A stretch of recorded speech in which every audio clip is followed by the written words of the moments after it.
Hello and welcome to the first episode of Baking a Habit. The idea behind Baking the Habit is to introduce to everyone the fact that common sense is actually not very common, and habits are generally quite difficult to form without any semblance of consistency. And of course, baking a habit at a deeper level suggests that with the right ingredients, effort, and consistency, the final big products will always be a sellout and a good product for both yourself and others to consume. So that is generally the spirit of this channel. And of course, baking a habit also has a deeper meaning in the sense that your habits will generally determine your future, and ultimately, your health, wealth, success, and fitness will be determined by these habits.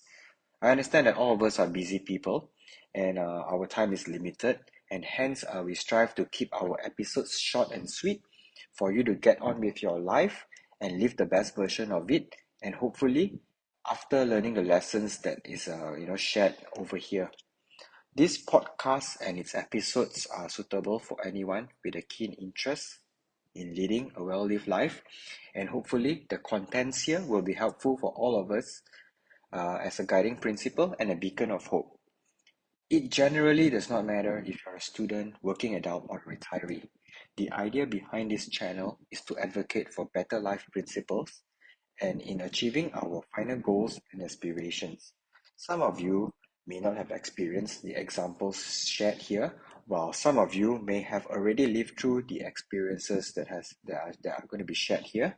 Either way, the benefits of learning this firsthand or re-experiencing this again will nourish your soul at its core. As is customary for this episode or all episodes in the future, we will start with a quote of the day. The quote goes as follows: Motivation is what gets you started, habit is what keeps you going.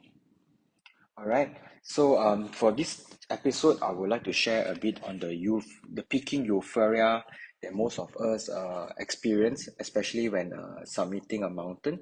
And in this example, it will be peaking Everest, the peaking Everest euphoria. So generally speaking, as a background, when one actually summits a mountain, you actually feel an overwhelming sense of achievement and success because all your time that you have spent preparing for this moment has finally come to pass, and you have finally achieved what you have set out to do. But however, in this episode, I would like to share a bit more on the whole psychology behind the peaking euphoria and how we can be better prepared to ensure that be post the peak, what is in store for you and how we can better manage this situation. So before we start, allow me to walk through with you the general scenario when it comes to peaking a mountain. So before you actually peak Everest for that matter, the first thing that we will go through is the experience of preparing for a mountain hike. So generally you would start with equipments that you need to bring along for your trip. That would include your hiking gear, your shoes, your clothing, and your backpack, and all the little trinkets that will benefit or will help you throughout your journey. All right, and of course, the journey of getting to the specific base camp, which also will cost you money. And in the process, there's a lot of anticipation build up, meaning that you're looking forward to this trip and you can't wait to actually be there and to go through the whole journey of submitting the mountain with the equipment that you have bought. So of course, once you have prepared for that, you would actually begin the actual hike. So in the actual hike, you will actually start from the base camp, and then of course, throughout the journey, you will pass through beautiful sceneries. You would actually your body would be very tired from all the exertion. You will generally feel a sense of tiredness, but at the same time, you also feel very happy because you are actually giving in a certain input towards a certain output, which is the output being reaching the peak of Everest. And of course, along the way, you'll be taking photographs of your journey for your memory box, either way, or to show off to your friends in social media. And of course, the moment you actually reach the summit of the mountain, you would feel an overwhelming sense of victory, which is typically normal, as this is actually a sense of achievement. Generally, I would say up to this point in time, you would have given it your all to actually reach the summit of the mountain. And generally speaking, you would be very proud of your achievement, and you will not actually think what is next. So generally, I can, being someone who has also picked a mountain before, but not Everest, I can share with you the journey after that. Beyond the peak, you still have to return to the base camp safely. And this is the part that most of us generally forget about, or we tend to neglect, which is also why most of the deaths in Everest happens after the peak, meaning, beyond submitting, how do I actually descend safely? And is my body fully capable of descending safely? So that is where the challenges lie. And generally speaking, this episode is shared with all to remind all of us that there is still planning or preparation work necessary beyond the peak glory. And in terms of preparation work, our body has to be well trained to also descend the mountain, meaning that although your body is tired from the efforts of arriving at the peak, you still need to be well prepared mentally and physically to descend from the peak safely.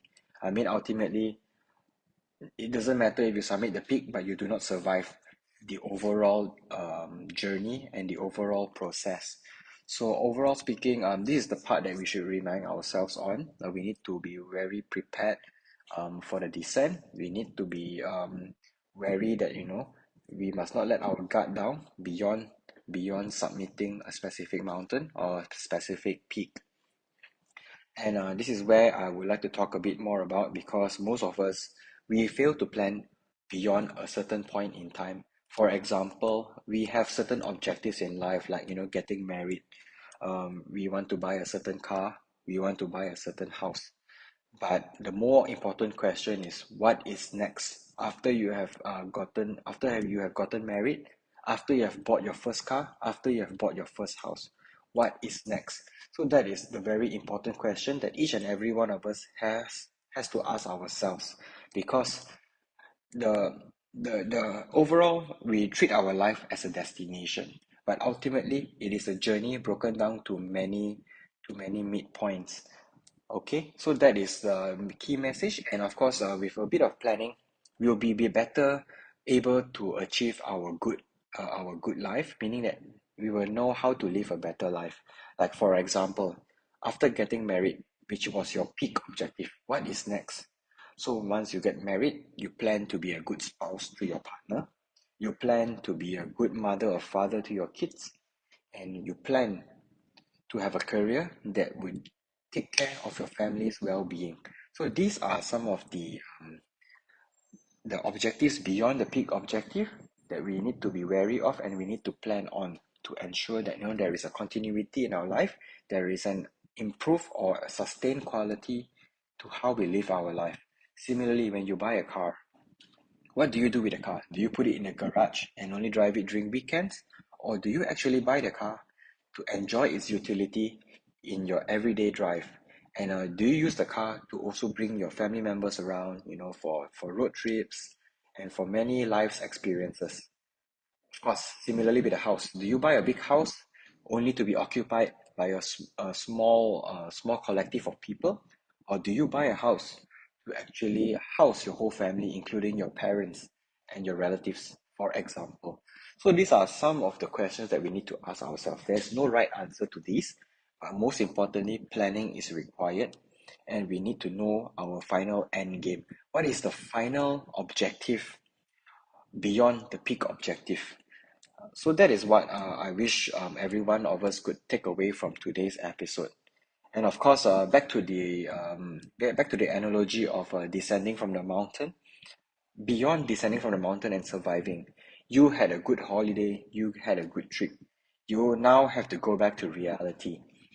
So this reality part is also a very stressful situation for most of us, because we would be faced with we are no longer in a holiday mood, but we would have to go back to the realities of life. how do we go back with minimal disruptions to our mental state? So generally, in this sense, we need to be well prepared of all potential scenarios. In other words, what I can say at this point in time is that in preparing to go back to reality, we should not worry about what we cannot worry, meaning that we should take every situation as it comes. For example, if you have been away for 2 weeks and you're not sure what is in store for you when you return to work, do not worry about it. You only have worry about it when you are finally at the workplace and you take on those challenges head on. Because generally, to live a good life, you need to live in the present moment, meaning that while while we have skeletons in our closets, while we have some past issues, we shouldn't be bothered by that, and neither should we be bothered by upcoming events that we have no control over. So instead, the most important thing is to bask in the moment and to remember that feeling, or the initial feeling when you have first submitted a mountain, the feeling of euphoria, the feeling of success. Bask in that moment, and beyond that point, move on and be mentally and physically prepared to take on the next challenge or the next objective. I hope you find this session useful. We strive to keep the episode short. And with that, thank you for listening, and I will catch you in the next episode. Goodbye.